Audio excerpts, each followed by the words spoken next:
lawyer opens his briefcase and pulls some paper out. Doug was filthy rich. He came from a very wealthy family from the Middle East, but he was here illegally. Let me say what I want to say, please. His tourist visa expired and he never renewed it. His family owned land and oil fields back home. He came here one day on a family vacation and then decided to stay. He said he wanted to manage on his own, so when Doug's family vacation ended and they were about to leave, Doug refused any allowance.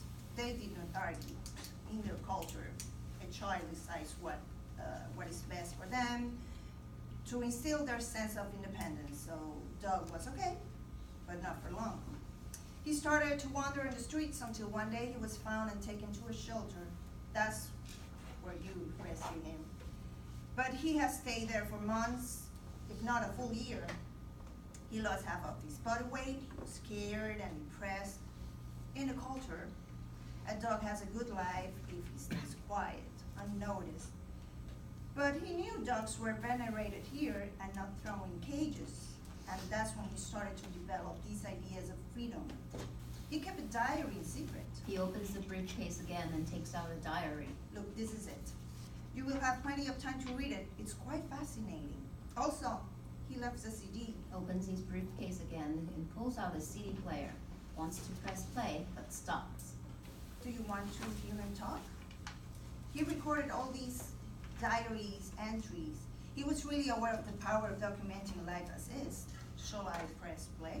They all nod. Dog talks. The lights are turned off. We will see Dog in the center of the stage, and he is inside a cage. Last night I couldn't sleep. I've been caged for almost 2 months. They expect me to behave, and worse, be grateful for what they gave me. They deprived me of my liberty and imprisoned me here. I owe you my life. He exits the cage and deambules casually on stage with his hands in his pocket. 2 men enter on stage and catch him, put a leash on his neck, and pull him over forcefully. They put him back in his cage. Wasn't doing anything illegally or wrong. Why did they put me in this cage? They call this a shelter, but it's just a piece of shit, now I know. It's too much cruelty. People come parading in front of our glass cage, tap on it, and expect us to be playful. An actress and her son come on stage. While Dog narrates, Child will mime, but only Dog has lines in this exchange. The other day, a boy said, "But Mom, that dog is so boring. Look at his face. I've been tapping on its glass for more than 10 minutes and nothing." I remember barking, but I wanted to ask was, "Hey, Brett, do you mind? Maybe I want some privacy. Or maybe this isn't me, caged and willing to be playful on cue. It kills you to see that I don't want your sympathy, if you have any, or that I don't want to be controlled, like you are by your mother." The tension between Dog and Child will increase, and we will see, however temporary, Dog defending his honor.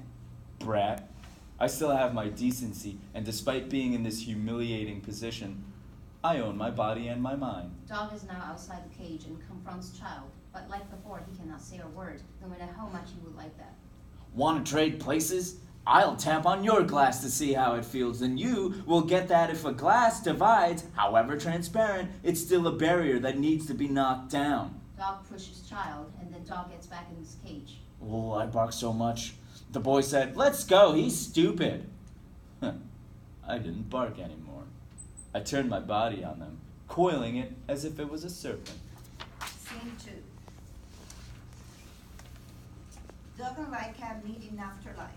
We had fun toilet papering the governor's house. What's next? Oh, do you want to haunt a politician's house? I always wanted to do that, but was afraid to do it alone. I thought the whole point of the afterlife was no contact with any politicians whatsoever. Well, I've been here along since 1957.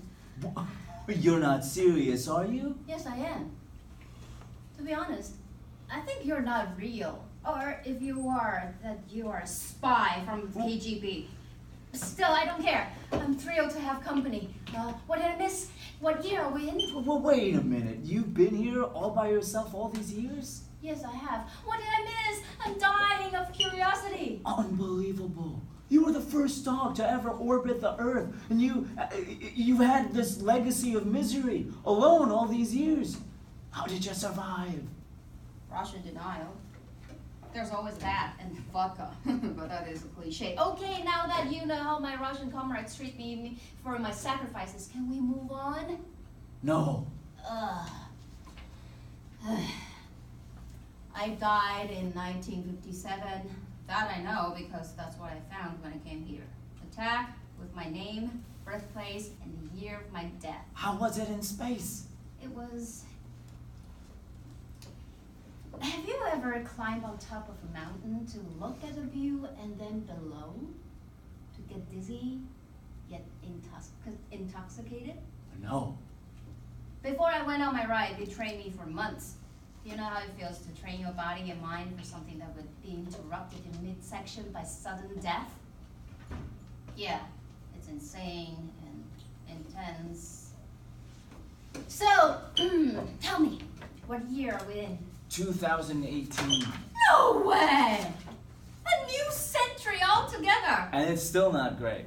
Sounds of guns and screams are heard in the background. Archive sounds from the fall of the Berlin Wall side by side with sounds from the Romanian Revolution. Well, take for example the Berlin Wall. It was knocked down in '89. In another country, Romania, there was a lot of bloodshed. Ceausescu was tried for 3 minutes and then killed with no mercy. He was already on the ground, dead, and they did not stop shooting, as if he was a monster who couldn't just die like any regular human, as if he held some supernatural powers over these communist countries. Space was beautiful, but my death, painful. I look at the stars while I could barely breathe. I was strapped and couldn't move. Even if I could move, there was no way out. Even if there were a way out, I'd die anyway. So death was all around me. I was wrapped in death and stars and space. Death and infinity. Back on Earth, people were clapping and talking about a historical moment for mankind. No one heard my last breath. You became a legend. I could care. I wanted to have a family. If you sent me to orbit the Earth, it was let me come back. Let me bring back new, untold stories. Enough with Icarus and Sisyphus and what's his face? The one with the fire? Prometheus. Oh, men. Good, white, homosexual men. That's how people are brainwashed. What? Ask someone randomly if they heard about Prometheus. They would know about him, then ask him about me. They would claim they remember and then they would add, some dog. I am some dog. Prometheus was not even real, but I was.